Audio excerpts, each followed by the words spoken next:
So that little bugger, he got out there and he got himself on YouTube and started looking this stuff He up. figured it out. Before you know it, I see him down there and this whole thing is torn apart. Like it's pulled all the way apart. And he had figured out some... a little technical difficulty on this one, too. 2026.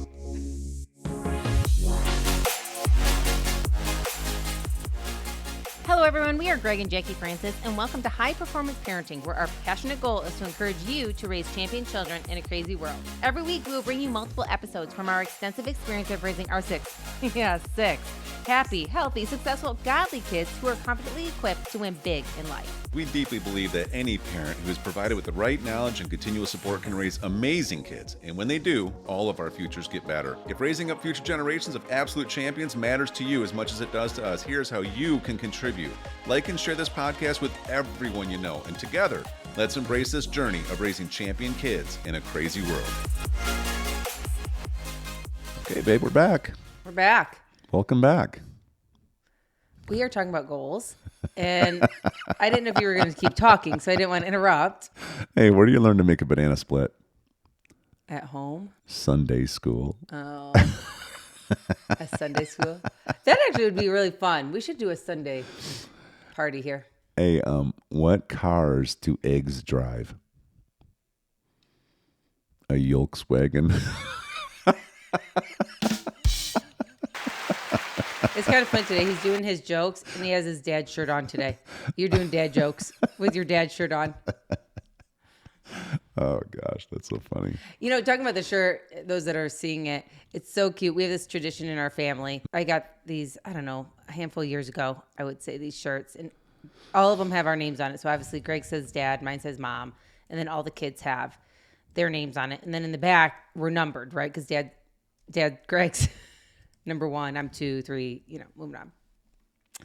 And we would use these and take pictures if it was somebody's birthday. So every time there's somebody's birthday at our house, which for us is pretty much every other month, we all put our shirt on and we wake up with our shirts on. We all have our shirts on and we turn on like a Christmas playlist. I'm sorry, not Christmas, birthday playlist. Mm-hmm. And we all go to the person's room and pretty much wake them up as a family and dance around them. And then before you know it, they're dancing around.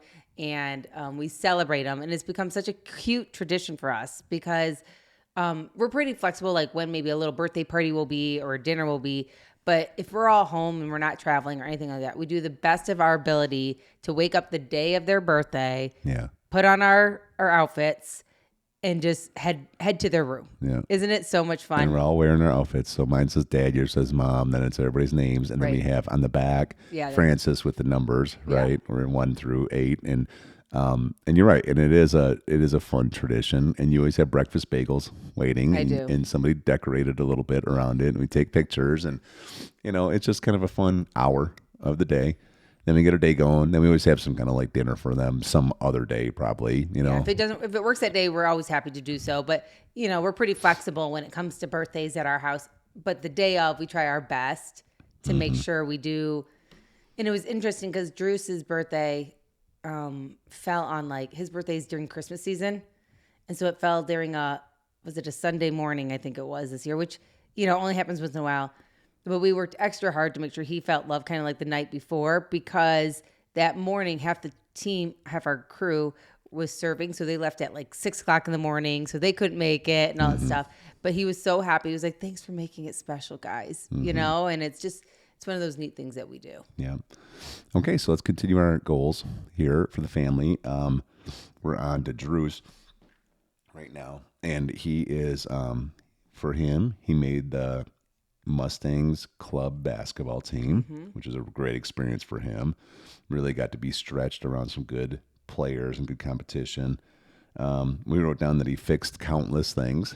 He is the fixer man around the house. He can fix anything. Which is great. And he even fixed the washing machine. I know we have this washing machine. Well, we have double washer and dryers at our house. And one of them's a little older than the other one. It just is what it was. We had another one, then bought a second one or whatever the case may be. And but they both work amazing. I mean, they're front load, work for our family, right? But it broke down and we called around to see what could this be? Could somebody come do it? And it was some astronomical amount they were going to charge us. Well, no, I just know from past experience. Oh, okay. Usually it's a $200-300 for somebody just to show up. Okay. And then it's going to be another $300-400 for a part. And before you know it, you're evaluating. Should I just get a new one? Right. That was and right. so I'm like, okay. I told Drews, listen, if you can figure this out, I'll give you like $100 or something. That'll be your service fee. I'll pay for the parts, everything else. So that little bugger, he got out there and he got himself on YouTube and started looking this stuff up. He figured it out. Before you know it, I see him down there and this whole thing is torn apart. Like it's pulled all the way apart. And he had figured out some... a little technical difficulty on this one too. Welcome to 2026. You need to move this thing straight in the middle of your face. Well, okay. It is what it is. So just roll with it, people. Okay. Let's roll with it. Anyway, so... here we are where Drews is tearing this whole wash machine apart and he ends up figuring it out, which is fantastic. And he, we had to order a part and then he fixed it and he was so proud of himself, and he made his $100. And it's been working amazing. It's been working ever since. Saved us a bunch of money. I think I got away like $150 for that fix. We spent it that same day we saved it, but yes. What do you mean? On something else, groceries or, like. Well, so, and then it was for Ellie, it was, she did 4 Always Shine events, which is, go ahead. Yeah. So she owns her own business where she actually makes her own handmade lotions, all natural, lovely lotions that you can put all over your body, face, whatever the case may be. And she did numerous art fairs, is what she did, and picked ones that actually worked. Do you remember the first year we tried it? We were like kind of at the wrong ones, wrong people, wrong dynamics. She picked the right ones this year. She only did how many did you say? 4? Yeah, she did 4. And she did so good. Made $500 profit from it, which is great. Hunter, she is becoming a great reader. Her handwriting improved tremendously. Started piano lessons, and she got into 1st grade this year. And I think she did her first piano recital. She did do her first piano recital. She did her very first piano recital. That's right. It was before the end of the year, wasn't it? Yeah, it was in Christmas season is what she did. I think we probably had this conversation before she even did that. Oh, we were doing it in November. Oh, my gosh. Was her recital amazing? No, she was like the star. She got up there, her little confident self. I mean, I was impressed. Like she goes up there and she don't look at her hands at all. I mean, she's a rule follower. So somebody taught her to like read notes, and she just sits there and she does this, and she played I think 2 songs, and afterwards I didn't notice any mistakes, but she said she noticed one. And she knew what it was. She's like, I played a D when I should have played a G or something like that. And we're like, okay, you were amazing. Like we did not hear anything. Yeah, it is impressive. So, and then for you got your realtor license. I did. Congratulations.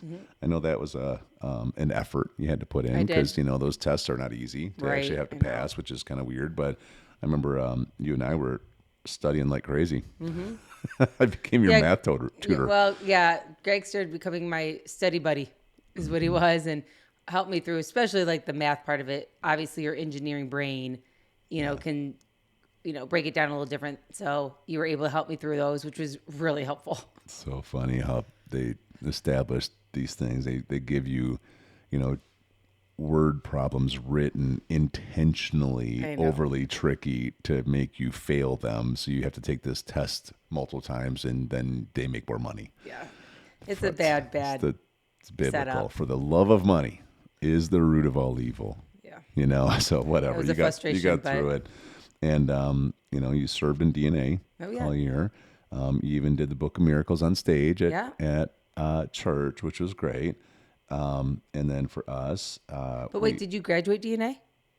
I need to write that down. I graduated DNA. For those of you guys who don't know what DNA is, it's like when you are brand new to a church, our church called Awaken. You go through like a 3-week class every Sunday for 3 weeks. To actually explain what the church believes and what's kind of the whole how it all works, culture, right? And so it took me like 3 years before I went through it. So I've been serving in other ways, been through other things. It was funny though because I teach in it, and so I got to come in and help teach. Greg was the most disruptive student I've had. Standing up, all that. Like, yeah. Yeah, well, they have like free pizza and stuff in there, so gotta, Do you go for the food? yeah. Anyways, but it was really good, and You got to go through with 2 of our kids, though. That was really fun, though. yep, it was fun. Yeah. Yep. So, I mean, as a But did you go over yours? How about yours? yeah, graduate DNA, we increased our coaching Okay. business, Okay. and we actually doubled some other bonuses in another Yeah. one of our endeavors. So, That was a win for you, too? yeah, really good stuff. And so then we started working on some goals here for the next year, which I don't think we're going to get through all of them here today, but we can get started on them. And we try to have some overarching family goals that stay at the beginning of.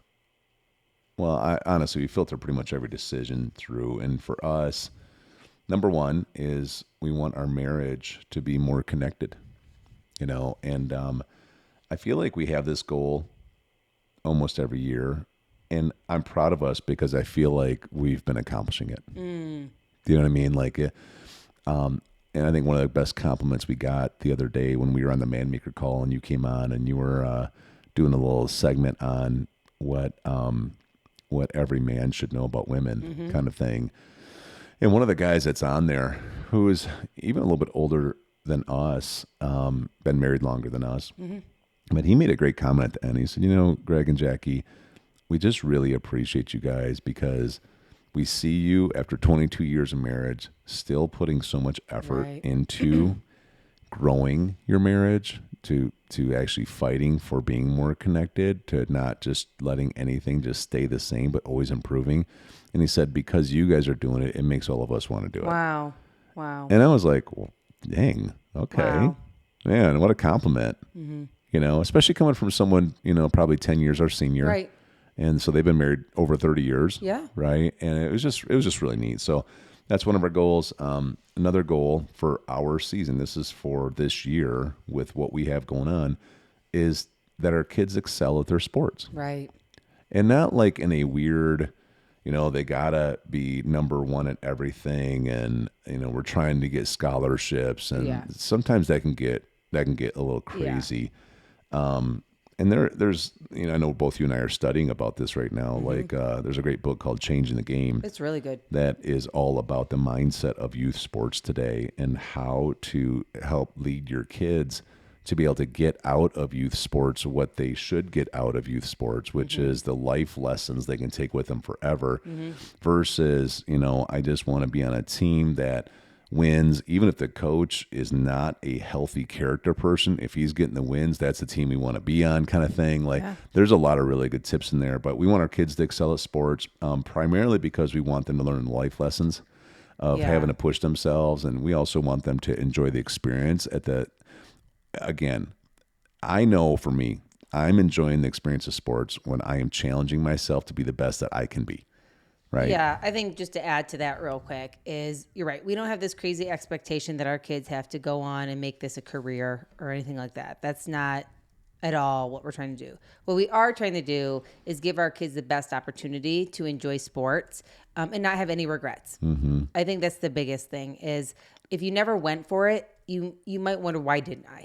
And I know for both Greg and I, but I'll speak for myself. There were things throughout my childhood that if I had just had a little encouragement, I would have definitely excelled in some variety. Whether it would have been the number one player, I don't know, but I would have been a top performer in it, or if I had been encouraged to, like I said, we've talked about this, play the keys at a high level, like piano and stuff like that. I loved playing piano as a child. Do you know what I mean? Had I been encouraged to move on to the next level and work past my fears and stuff like that, it's one of the things I regret, right? And so for us personally, when it comes to sports or any activity like music, whatever the case may be, anything like that, we really want to give our kids the best opportunity. Doesn't mean they have to be the very best, but they have to be trying their very best.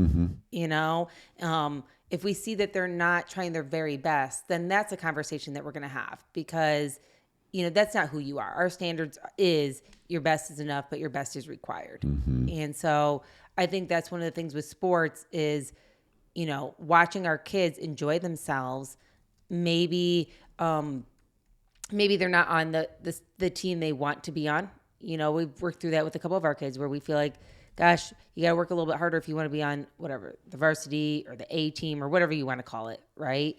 But you have that choice. Regardless, we're going to encourage you and we're going to be here and we're going to support you, whatever it looks like. Yeah, for sure. Yeah. And, but again, though, like in order for us to, I think, help our kids excel at sports, that's why you and I both are studying so much I know. this topic and not just assuming we know what we're doing, because No. I feel like we're pretty good at this, but you can always get better. And so, you know, one of my goals for this upcoming year, we'll get into details more in a different session, but is I want to listen to 52 audiobooks, you know, one a week I want to average, and then I want to read 12. And so I reached out to a couple of my closest friends that I respect, and one of them, their son is doing high level soccer. And one of the books I said, hey, what books would you suggest? You know, it could be oldie but goodie or a brand new one. And he had suggested that Change in the Game book.